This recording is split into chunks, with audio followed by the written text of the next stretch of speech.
Hello जी, अस्सलाम वालेकुम। क्या हाल चाल है? ठीक ठाक और अजीब और सेहत भी ठीक है। Welcome back to another reaction video. भाईजान, रमज़ान कैसा जा रहा है आप लोगों का?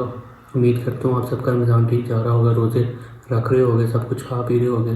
खैर, वीडियो की तरफ आते हैं। वीडियो का टाइटल है जी the truth of Islam, because of which Islam became the fastest growing religion in the world. मैं तो आप लोगों को पहले ही कह रहा हूँ, नहीं आप लोग मानते नहीं हो कि हिंदू, आप लोग कहते हो कि हिंदू सबसे फास्टेस्ट ग्रोइंग, और कहते हैं हिंदू मतलब जो मुसलमान हो रहे हैं वो वापस कन्वर्ट होकर हिंदू हो रहे हैं या सिख हो रहे हैं, जो भी हो रहे हैं। भाई ऐसी बात नहीं है। इस्लाम इस टाइम सबसे फास्टेस्ट ग्रोइंग रिलीजन है, और ये आपका बंदा बंदा ही कह रहा है, मतलब हिंदू है और ये इंडियन है, तो मैं इसमें कुछ नहीं कह रहा। देख लो, पिछले कुछ दिनों में आपने जरूर देखा होगा कुछ फेमस लोग जिनका कहीं ना कहीं एक अच्छा सोशल इंपैक्ट रहा, लोग उन्हें जानते थे, फॉलो करते थे, लेकिन न्यूज आई कि उन लोगों ने इस्लाम कबूल कर लिया। जैसे कि ब्रिटेन की अल्फ्रेड विलियम बेस्ट कंपनी के मालिक बिलियनियर अल्फी बेस्ट, ब्राजील के फेमस फाइटर नेसेमेंटो, रशिया के ऑर्थोडॉक्स चर्च के पादरी, अमेरिका के famous rapper डर्क Derek, famous internet celebrity Andrew Tate, Vivian Dsena, हिलेरियन हैगी, इंडियन यूट्यूबर परम सिंह। इतने ज्यादा नाम है कि बता पाना मुश्किल है। लेकिन एक सवाल आता है कि इस्लाम में ऐसा क्या है कि लोग इतनी तेजी से मुसलमान हो रहे हैं, दूसरे धर्मों को छोड़कर इस्लाम अपना रहे हैं, जबकि अगर देखा जाए तो एक ऐसा टाइम भी चल रहा है जिसमें किसी रिलीजन को डिसरिस्पेक्ट नहीं इधर। मतलब एक सिंपल सी बात है कि इस्लाम में ऐसा क्या है कि लोग इतनी तेज़ी से इस्लाम कबूल कर रहे हैं। सिंपल सी बात है। मैं किसी रिलीजन को डिसरिस्पेक्ट करने नहीं बैठा, और लोग मुझे कहते हैं भाई आप ये कर, भाई कुछ नहीं मैं कहता, मैं सिंपल फैक्ट पे बात करता हूँ ना। मैंने कभी किसी रिलीजन को गाली दी। आप लोग की जो हिंदू हैं बैठे वो इस्लाम को गाली दे रहे होते उल्टा, तो मैं उसके खिलाफ हूँ कि वो क्यों ऐसा करते हैं। जब किसी ने हक ही नहीं दिया उनको, वो क्यों करते हैं ऐसे। इस्लामोफोबिया भी अपने चरम पे है, लेकिन फिर भी लोग, और वो भी इंटेलेक्चुअल पीपल, बाकी धर्म के कंपैरिजन में इस्लाम को ज्यादा इंपॉर्टेंस दे रहे हैं। आज की इस वीडियो में हम जानने की कोशिश करेंगे कि इस्लाम दुनिया का फास्टेस्ट ग्रोइंग रिलीजन क्यों है। सुन लो, इस वक्त पूरी दुनिया की पॉपुलेशन 8 बिलियन मार्क को क्रॉस कर गई, जिसमें Christian 31.11%, Muslim 24.9%, secular, non religious, agnostic, atheist, इन सब की पॉपुलेशन 15.58%, हिंदू 15.16% और बाकी बचे 13.25% में सभी रिलीजन आते हैं। दुनिया में पहली सबसे बड़ी मुस्लिम पॉपुलेशन इंडोनेशिया में रहती है, दूसरी पाकिस्तान में और तीसरी इंडिया में। तो स्टडी के मुताबिक 2050 तक इंडिया दुनिया का सबसे बड़ा मुस्लिम पॉपुलेशन वाला देश होगा। लेकिन अगर आप वर्ल्ड वाइड देखते हैं तो इस्लाम का ग्राफ लगातार तेजी से आगे बढ़ रहा, और साल 2060 तक इस्लाम दुनिया का सबसे बड़ा रिलीजन बन जाएगा। Japan, Europe, France, America, India जैसे कई देशों में इस्लाम सबसे तेजी से आगे बढ़ने वाला धर्म बन गया है। तो अब सवाल आता है कि आखिर इस्लाम इतनी तेजी से क्यों आगे बढ़ रहा? तो इसका पहला रीजन जो हमेशा से बताया गया कि मुसलमानों में फर्टिलिटी रेट बहुत ज्यादा है, बाकी रिलीजन के कंपैरिजन में मुसलमान ज्यादा बच्चे पैदा करते हैं। यही वजह है कि मुसलमान तेजी से आगे बढ़ रहे हैं, जबकि सेंट्रल हेल्थ मिनिस्ट्री के लिटरली की नॉनसेंस बात है, इसमें कोई लॉजिक नहीं है। भाई सबसे ज़्यादा बच्चे ना हिंदुओं और ये जो यूरोप वाली साइड पे क्रिश्चियंस ही होते हैं, क्योंकि वो शादी से पहले सब कुछ कर चुके होते हैं। मतलब मुसलमानों में शादी होती है और वो तो छोटी एज में, और वैसे बच्चे बहुत करते हैं वो। तो ये सिंपल एक नॉनसेंस है भाई। बंदे इस्लाम कबूल कर रहे हैं, ये इतने बड़े बड़े बंदे हैं, छोटे बच्चे इस्लाम कबूल नहीं कर रहे।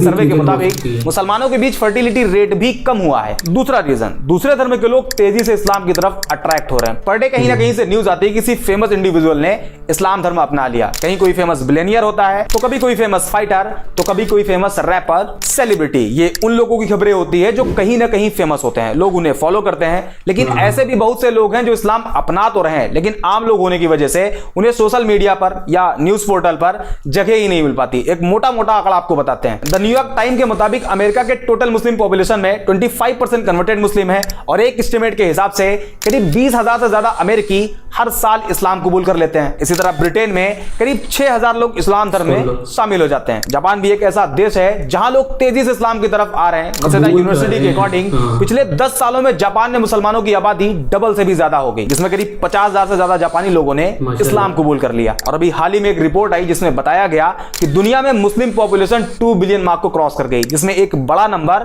कन्वर्टेड मुस्लिम का है। अब सवाल आता है कि आखिर लोग इस्लाम में कन्वर्ट क्यों हो रहे हैं, ऐसा क्या है इस्लाम में? तो इसका कोई एक जवाब नहीं। इस्लाम कबूल करने वाले लोगों से जब पूछा गया कि आपने इस्लाम क्यों कबूल किया, तो ज्यादातर लोगों ने अलग अलग रीजन बताए, लेकिन एक जो कॉमन रीजन देखा गया वो था कि जब कोई नॉन मुस्लिम किसी ऐसे मुस्लिम के कांटेक्ट में आया जो एक्चुअल मुस्लिम था, इस्लाम के बेसिक्स को फॉलो करता था, तो उसे देख के वो उसकी तरफ अट्रैक्ट होते और इस्लाम के बारे में जानने की कोशिश करते, जिसमें कुछ ऐसी चीजें उन्हें मालूम चलती जो एक नॉन मुस्लिम के लिए बड़ी सरप्राइज होती। For example social equality. बाकी धर्मों में देखा जाता है कि एक इंसान को दूसरे इंसान के आगे काफी नीचा दिखाया गया है। जैसे इंडिया में जातियों में बांट दिया गया, उसमें भी कैटेगरी बना दी गई और सबसे कमजोर कास्ट कैटेगरी को शूद्र बताया गया। ऊंची कास्ट के लोग उन्हें अछूत मानते, उनके हाथ का पानी तक नहीं पीते। इसी तरह दूसरे धर्मों में काले गोरे इंसान को लेकर डिस्क्रिमिनेट किया गया, काले लोगों को गुलाम बना लिया जाता, उनकी पिटाई भी होती और उनसे जानवरों की तरह काम भी लिया जाता। ऐसे में जब कोई नॉन मुस्लिम जिसे सोशल जस्टिस नहीं दिया गया था, उसने इस्लाम को पढ़ा और पाया कि प्रॉफिट ऑफ इस्लाम ने किसी बिलाल नाम के काले गुलाम को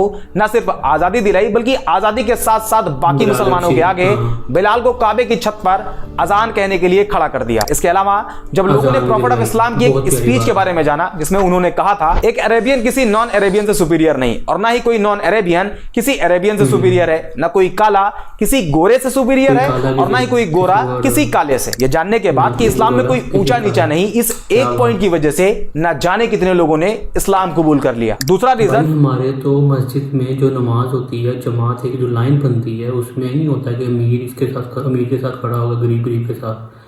भाई काम करने वाला छोटे छोटे तबका, कोई मजदूर हो गया, अमीर हो गया, कोई बिलियनर हो गया, साथ साथ खड़े होते हैं। कहते हैं ना एक ही साथ में खड़े हो गए महमूद याज, न बंदा रहा न बंदा नवाज। मतलब कुछ नहीं होता, हमारे कोई डिस्क्रिमिनेशन नहीं है, सब बराबर है। ना कोई काले, किसी काले को किसी गोरे पे फोगियत है, ना किसी गोरे को किसी काले पे। सीधी सी बात है।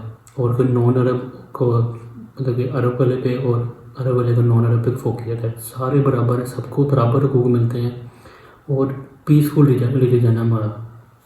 फॉरगिवनेस, इस्लाम में माफ कर देने वाला जो कॉन्सेप्ट है वो भी बड़ा शानदार है। जब लोगों ने उसे जाना तो वो भी उन्हें बहुत पसंद आया और लोगों ने इस्लाम कबूल कर लिया। फॉर एग्जांपल, मान लीजिए कि अगर किसी इंसान को एक पूरी कम्युनिटी बुरा भला कहे, उसे बाइकआउट कर दे, यहां तक कि उसे जान से मारने की कोशिश करे, तो रिएक्शन ये होगा कि जब भी उसे उस कम्युनिटी पर कंट्रोल मिलेगा, वो अपना बदला जरूर लेगा। सारे लोगों से ना सही, लेकिन उन लोगों को जरूर टारगेट करेगा जो उसके खिलाफ उसके ही लोगों को भड़काते थे, उसे मार के लाने वाले को इनाम देने की बात कहते थे। आमतौर पर यही देखा जाता है, लेकिन इस्लामिक हिस्ट्री में इसके जस्ट उल्टा है। 7वीं सेंचुरी में जब इस्लाम की शुरुआत हुई, उसके कई सालों बाद तक, करीब 10 साल बताया जाता है, इस पीरियड में टोटल 40 से कम मुसलमान थे। उस टाइम अरब के जो पावरफुल लोग थे वो मुसलमानों को परेशान करते, प्रॉफिट ऑफ इस्लाम को जान से मारने की प्लानिंग करते, उन्हें जान से मार देने वाले को इनाम देने का वादा करते। यहां तक कि उस टाइम जितने मुसलमान थे उन सभी का सोशल बाइकआउट कर दिया गया और 3 साल तक अबी तालिब नाम की एक पहाड़ी पर कैद कर दिया गया। और मक्का के सरदारों ने यह अनाउंस कर दिया कि कोई भी मुसलमानों को कोई सामान न बेचे, और अगर कोई ऐसा करता है तो उसे भी नहीं छोड़ा जाएगा। 3 साल बाद बाइकआउट पीरियड खत्म हुआ, लेकिन मक्का के लोग मुसलमानों को अभी भी टारगेट करते। सिचुएशन को देखते हुए 622 ईडी में मुसलमानों को मक्का से मदीना की तरफ जाने के लिए कहा गया, जिसे इस्लामिक हिस्ट्री में हिजरत कहा जाता है। हिजरत मींस माइग्रेशन। मुसलमान मक्का छोड़कर मदीना चले गए। उस टाइम मदीना को यसरब कहा जाता था, लेकिन मक्का के सरदारों का मानना था कि इस्लाम को पूरी तरह से अगर खत्म करना है तो उसके लिए सारे मुसलमानों को कत्ल कर दिया जाए। इसी इंटेंशन के साथ मुसलमान और मक्का के सरदारों की फौज के बीच पहली जंग लड़ी गई, जिसे जंगे बद्र कहा जाता है। इस जंग में मुसलमानों की जीत हुई और इसी हार का बदला लेने के लिए एक बार फिर मक्का के सरदारों की फौज निकली और इस्लाम की दूसरी जंग लड़ी गई, जिसे जंगे उहूद कहा जाता है। लेकिन 10 साल बाद जो मुसलमान मक्का छोड़कर मदीना चले गए थे, वो एक मजबूत ताकत बनकर मक्का में वापसी करते हैं। उस टाइम मक्का के उन सरदारों में यह डर फैल गया कि हमने तो मुसलमानों को बहुत टॉर्चर किया है, प्रॉफिट ऑफ इस्लाम को जान से मारने की कोशिश करी है, आज मुसलमान हमसे ज्यादा पावरफुल हैं और अब वो हमें नहीं छोड़ेंगे। इस डर से बहुत से लोगों ने ये इसने वाकई बहुत अच्छी बात की है, बहुत अच्छी रीजन बताई है इसने, मतलब कि ऐसी ढूंढ के निकाली है, मतलब बंदे ने स्टडी किया हुआ पता लग रहा है। और ये पूरी सीरीज पड़ी हुई है नेट पे, और ये उमर सीरीज के नाम से आप लोग देखना चाहते हो देखना जरूर, बहुत अच्छी सीरीज है। क्या उसमें मतलब कि A to Z सारा एक्सप्लेन किया वो, मतलब कि वो समझ रहे थे कि हम पे ही अब जुल्म करेंगे, क्योंकि पहले वो हुकूमत कर चुके थे और इतना जुल्म कर चुके थे मुसलमानों पे और मक्का से निकाल दिया था।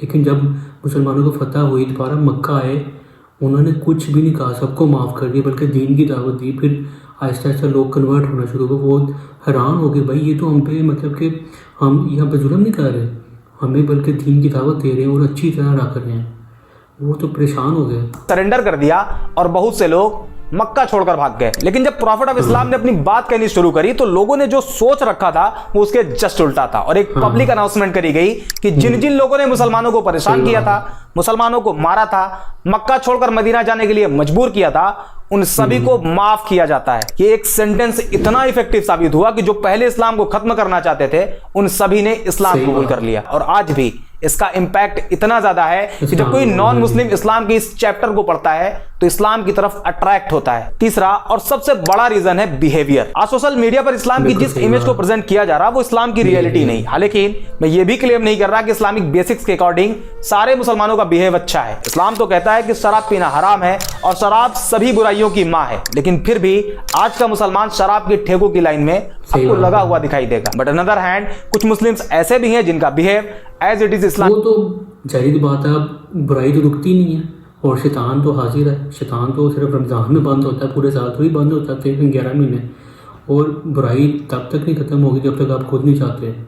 और मतलब कि इसके लिए आपको एक टीचिंग भी चाहिए होती है, आपके माँ बाप की तरबियत भी चाहिए होती है। ज़रूरी नहीं है कि आप एक मुसलमान घराने में पैदा हुए तो आपने भाई आप नमाजी परहेज़ी हो जाओगे और सब कुछ हो जाओगे। भाई आपकी तरबियत काम आती है, क्योंकि आपने जब माहौल में निकलना, बाहर एनवायरनमेंट में जाना है, आपने पूरी दुनिया घूमनी है, तो उधर तो डिफरेंट किस्म के लोग मिलते हैं। और आपको अपने नफ्स पे कंट्रोल होना चाहिए कि आप अगर इतनी ज़्यादा बुराई हो भी रही है तो आप उसमें घुल मिल ना जाओ। आजकल क्या हो रहा है, हर जगह भाई पार्टीज हो रहे हैं, क्लब्स हो रहे हैं, नाइट क्लब्स हो रहे हैं, उधर जाके शराबें पी जाती हैं। मतलब कि पाकिस्तान में इवन ये होता है। ये हमारी गवर्नमेंट का कसूर भी है कि सब कुछ ओपन रखा हुआ, पता होते हुए भी कोई बैन चैन नहीं है। मतलब कि वो नहीं होना चाहिए। एक इस्लामी मुल्क है, उसमें आप कैसे करने दे सकते हो? फ्री मिक्सिंग है, बहुत कुछ है, बहुत ज़्यादा बुराई है, क्या क्या बंदा बयान करे। इस्लामिक बेसिक्स के हिसाब से आज भी है। फॉर एग्जाम्पल इस्लाम अपने मानने वालों को कहता है कि अगर तुम्हारे घर में एक रोटी हो और तुम्हारा पड़ोसी भूखा हो तो तुम्हारे लिए जरूरी है कि उसमें से आधी रोटी अपने पड़ोसी को दो। इस बात को मेंशन नहीं किया गया है कि पड़ोसी मुसलमान हो तभी तो, बल्कि कोई भी हो, किसी भी रिलीजन को फॉलो करता हो, आपको उसके साथ वैसे ही बिहेव करना है। और आज के टाइम पर जब कोई नॉन मुस्लिम किसी एक्चुअल मुस्लिम के बिहेव को ऑब्जर्व करता है तो वो उसके बिहेव से अट्रैक्ट होता है। और ये रीजन इस्लाम को इतनी तेजी से आगे बढ़ने में सबसे बड़ा रोल प्ले कर रहा है। इसके अलावा justice, tolerance, patience, peace, day of judgement और भी बहुत से रीजन हैं जिस वजह से लोग इस्लाम को बाकी धर्म के कंपैरिजन में ज्यादा प्रेफर कर रहे हैं। और ये जो आजकल बड़े बड़े सेलिब्रिटी इस्लाम एक्सेप्ट कर रहे हैं उसमें इस्लामोफोबिक एडवर्टीजमेंट भी इस्लाम की मदद खूब कर रहा, क्योंकि जब लोग एंटी इस्लामिक क्लेम करते हैं तो इसका इंपैक्ट पॉजिटिव और निगेटिव दोनों तरह से होता है। निगेटिव ये कि नॉन मुस्लिम कम्युनिटी में इस्लाम को लेकर नफरत बढ़ती है, जबकि इसका पॉजिटिव साइड ये है कि लोग उस एंटी इस्लामिक क्लेम को क्रॉस चेक करने के चक्कर में इस्लाम को पढ़ना शुरू कर देते हैं, जिसमें उन्हें अभी बताए गए पॉइंट्स मिलते हैं जो कि क्लेम से रियलिटी बिल्कुल अलग होती है, and eventually they accepted Islam. I hope ये वीडियो आपको पसंद आई होगी। अगर हाँ तो लाइक एंड शेयर जरूर कर दें। बाकी मिलते हैं अगले वीडियो।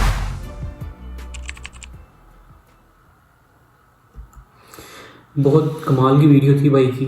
इसमें जो स्टार्ट में पॉइंट दिया था उससे मैं थोड़ा एग्री भी करता हूँ, डिसएग्री भी करता हूँ।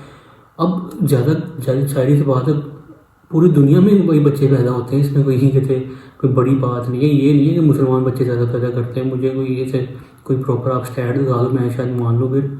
लेकिन मेरे दिन कन्वर्ट हो रहे हैं, उसने खुद बताया कन्वर्ट हो रहे हैं भाई, हिंदुज़म से क्रिश्चियनिटी से वो कन्वर्ट हो रहे हैं। ये नहीं है कि बच्चा पैदा हुआ वो इस तरह मुसलमान है भाई, कन्वर्ट हो रहे हैं, वो ज़्यादा रेशो है, पूरी दुनिया में ये हो रहा है।